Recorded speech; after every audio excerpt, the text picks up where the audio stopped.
با لیست کشویی و روش‌های ایجاد اون آشنایی دارید؟ در ارتباط با روش‌های ایجاد لیست کشویی در گذشته، حال و آینده، در قالب 6 پست شما رو با روش‌های متعدد ایجاد لیست کشویی آشنا می‌کنم. قبل از هر چیزی لایک و سیو یادتون نره.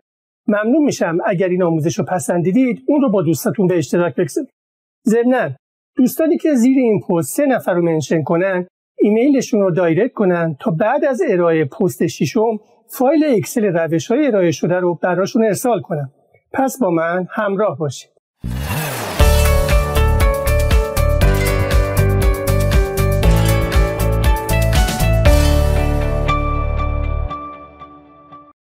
سلام، خیلی خوش اومدین به این بخش. من شاهین عالمیانم و حالا بیاید تا شما رو با 2 روش ایجاد لیست کشویی با استفاده از توابع ایندایرکت و ایندکس و مچ و نکات و ترفندهای مرتبط با اونها آشنا کنم.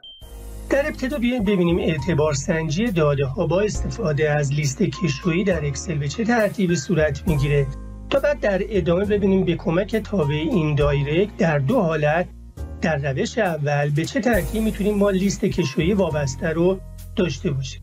اینجا ملاحظه کنید ما نام استانهای اصفهان، تهران، آذربایجان شرقی و آذربایجان غربی رو داریم و نام تعدادی از شهرهای این استانها هم در ذیلش درج شده.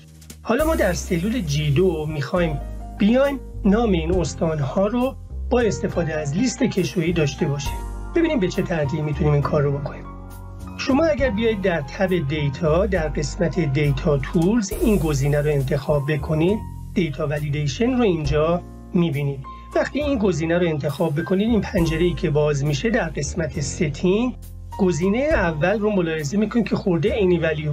به عبارت یعنی که شما در تمام سلول هایی که در اکسل هستید در حالت دیفالت اولیه میتونید هر گونه داده‌ای که مد نظرتون هست رو درج بکنید. حالا ما این رو میایم به چه ترتیبی انتخاب میکنیم. این گزینه رو کلیک میکنیم روش، میایم لیست رو انتخاب میکنیم چون میخوایم لیست کشویی داشته باشیم. در قسمت سورس 2 حالت میتونیم داده رو اینجا داشته باشیم. حالت اول این که بیایم نامهای مورد نظر یا داده های مورد نظرمون رو درج بکنیم و هر کدوم از داده ها رو بیایم با جدا کننده سیستممون که حالا کاما یا سمیکالن هسته جدا بکنیم. اینجا خب بیایید این کار رو با هم انجام بدیم. من اول میام اصفهان رو مینویسم و بعد مابقی استانها رو. حالا اینجا چیه؟ اوکی رو میزنم. اینجا ملاحظه بکنید نام استانها اومد و اینجا نمایش داده میشه. من هر کدوم رو که انتخاب بکنم اینجا درج میشه. خب خود شما میدونید که لیست کشویی و به عبارتی دیتا ولیدیشن بدین خاطر هستش که داده هاتون بتونه به درستی درج بشه، اشتباهی تایپی حادث نشه، داده هایی که درج میکنید عیناً توی لیست مورد نظرتون باشه تا بعداً در پردازش داده ها دچار مشکل نشید. خب الان ما اومدیم این نام استان ها رو اینجا بدین طریق درج کردیم. روش دیگه هم وجود داره. من اول اینجا میام کلید میانبر این منو رو هم خدمتتون میگم. Alt DL کلید میانبر دیتا ولیدیشن هستش. ما میتونیم بیایم به جای تایپ این داده ها این محدوده رو که داده هامون درج شده رو انتخاب بکنیم و حالا کلیک بکنیم. اینجا ملاحظه بکنید همون خروجی رو به ما داد که اینجا شما مشاهده میکنید. حالا بیاید ببینیم لیست کشویی وابسته در حالت اول با استفاده از تابع ایندایرکت به چه ترتیبی میتونه ایجاد بشه. کار اولی که باید بکنید این که اون محدوده‌ای که میخواید لیست کشویی براش ایجاد بشه رو انتخاب بکنید. در تب فرمولا در قسمت دیفاین نیم بیاید Create from Selection رو انتخاب بکنید. روش دیگه ای که وجود داره استفاده از کلید میانبر این هستش، یعنی کنترل شیفت F3. این کار رو انجام بدید این پنجره باز میشه. میایید این تیکی که هستش فقط برای تاپ روش رو میذارید چون نامه هایی که میخواید بهش ارجاع بشه و ایجاد بشه برای شما همون داده هایی هستش که در سطر اول در این مثال درج شده. متناسب این که شما داده هاتون اون نام هاشون در چه قسمتی از داده هاتون درج شده میتونی هر یک از این گزینه ها رو انتخاب بکنید که حالا من اینجا ردیف اول رو انتخاب میکنم و اوکی رو میزنم. اینجا من میام در سلول H2 حالا میخوام تابع ایندایرکت رو بنویسم تا بعد در ادامه بگیم که اون لیست کشویی رو چطوری میتونیم ایجاد بکنیم. اینجا میام چیکار میکنم؟ مینویسم این دایرکت. خب تب رو میزنم، میام ارجاع میدم به سلول G2. خب حالا اینا فیکسش میکنم و اینتر رو میزنم. ملاحظه بکنید اومد نام شهرهایی که اینجا درج شده برای اصفهان در ذیل این قسمت اسپیل میشه در اکسل 2021 و به ما نمایش داده میشه. خب این پس برای اصفهان. من اگر بیام تهران رو انتخاب بکنم به همین ترتیب شهرها رو ملاحظه میکنید. حالا ببینید آذربایجان شرقی اینجا به من خطای ریفرنس داد، آذربایجان غربی هم همینطور. چرا؟ علتش این هستش که وقتی شما نامگذاری میکنید این محدوده ها رو، اگر فاصله بین اون اسامی وجود داشته باشه اون رو با آندرلاین میاد و جدا میکنه. خب اینجا چه راهکاری براش متصور هست؟ راهکاری که هست استفاده از تابع سابستیتوت هستش. من اینجا میام تابع سابستیتوت رو انتخاب میکنم، به سلول G2 ارجاع میدم، F4 رو میزنم و بعد میام میگم فاصله رو تبدیل بکن به عملاً یک آندرلاین. خب که بین کوتیشن هم گذاشتم و حالا اینتر رو میزنم. ببینید آذربایجان غربی هم به ما نمایش داد، آذربایجان شرقی به همین ترتیب.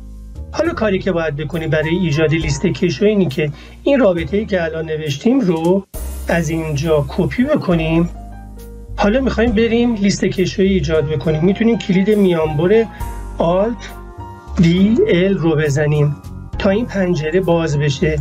اینجا لیست این رابطه رو اینجا پیستش میکنم و حالا اوکی رو میزنم. اینجا ملاحظه بکنید اسامی اینجا نمایش داده شده. من اینجا بیام اصفهان رو انتخاب بکنم، این داده ها به شهرهای اصفهان تغییر کرد. اما اینجا یه مشکلی رو شما ملاحظه میکنید ذیل این قسمت یه سلول های خالی هستش. علتش چی هستش؟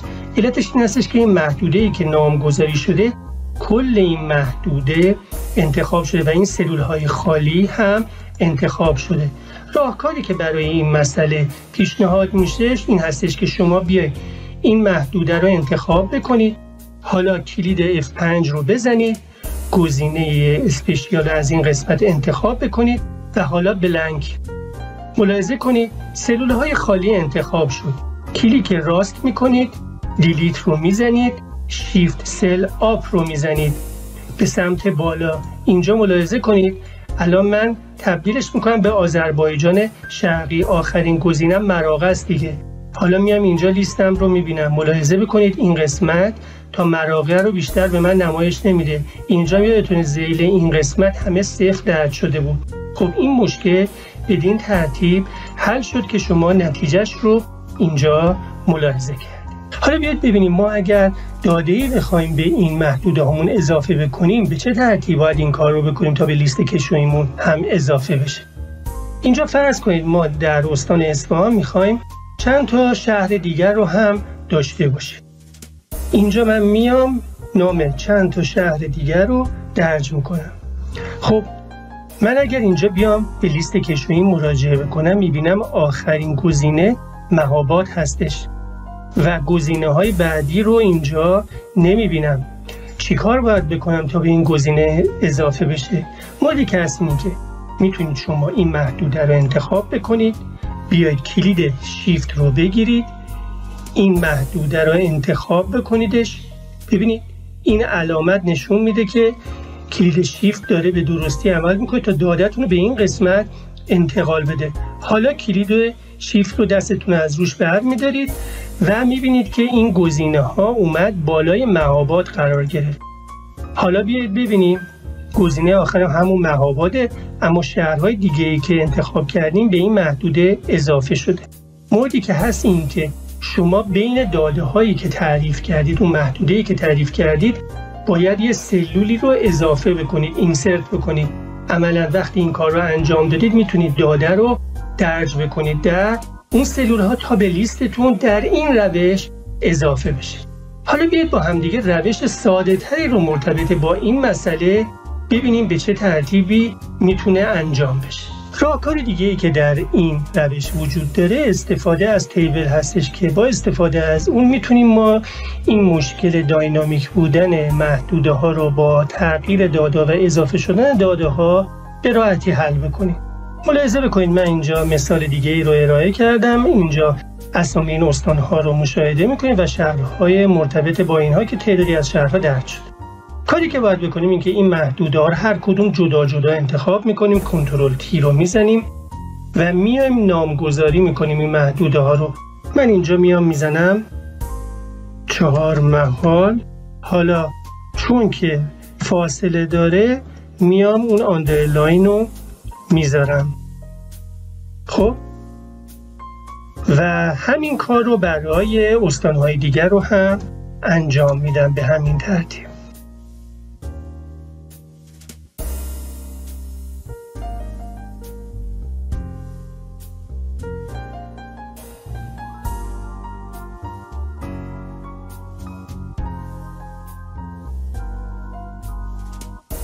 خب این کار انجام شد. اینجا این ستون ها همشون جدا جدا به صورت تیبل نامگذاری شد. خب اینجا ما میایم در سلول S2 همون فرمولی که نوشته بودیم و مجددا می نویسیم. یعنی چی بود؟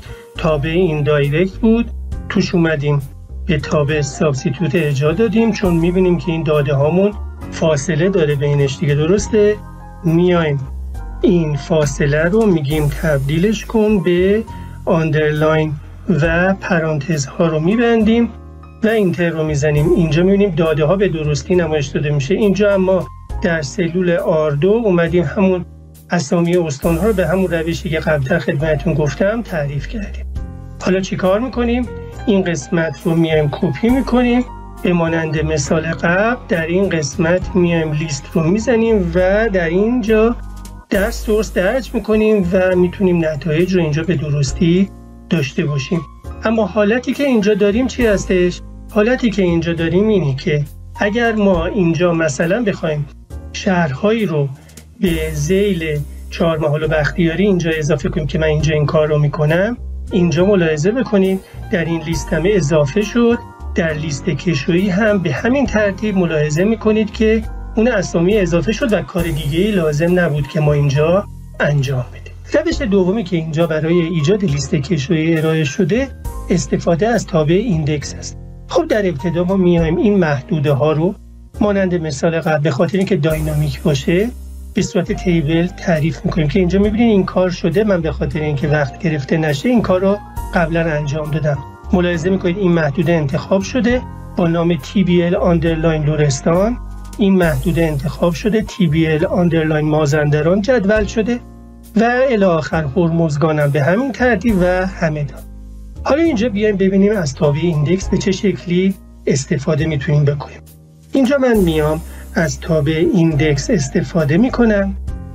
2 تا حالت داشتیم ما دیگه برای تابع ایندکس، یک دونه به صورت آرایه، یه دونه به صورت مرجع.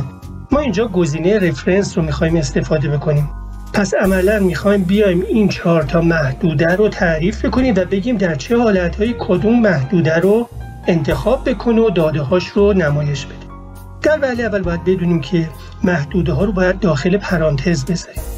من اینجا میام TBL رو که بزنم این لیست میاد، این لیست این جدولایی که تعریف کردیم. لرستان رو میزنم، TBL بعدی مازندران رو میزنم،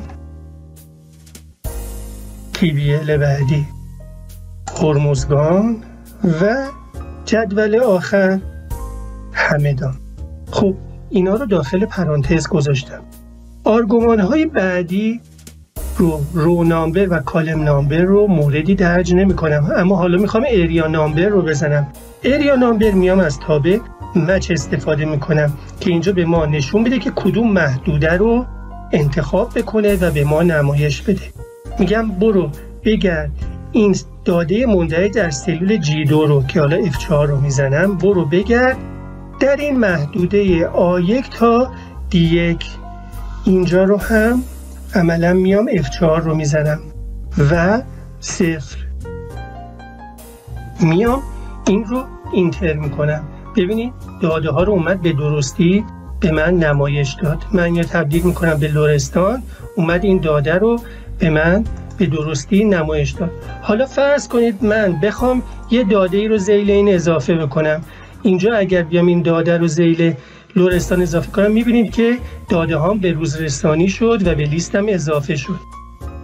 مورد آخر بلکه فکر کنید که بگید که خب پس اینجا مانند مثال قبل میام این رابطه رو کپی میکنم، Alt DL رو میزنم، میام اینجا توی لیست و اینجا داده رو درج میکنم و اوکی رو میزنم.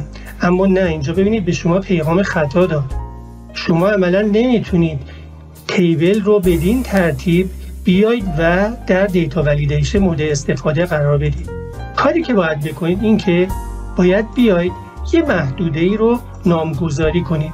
من میام یه محدوده جدیدی رو نامگذاری میکنم با نام روش دوم.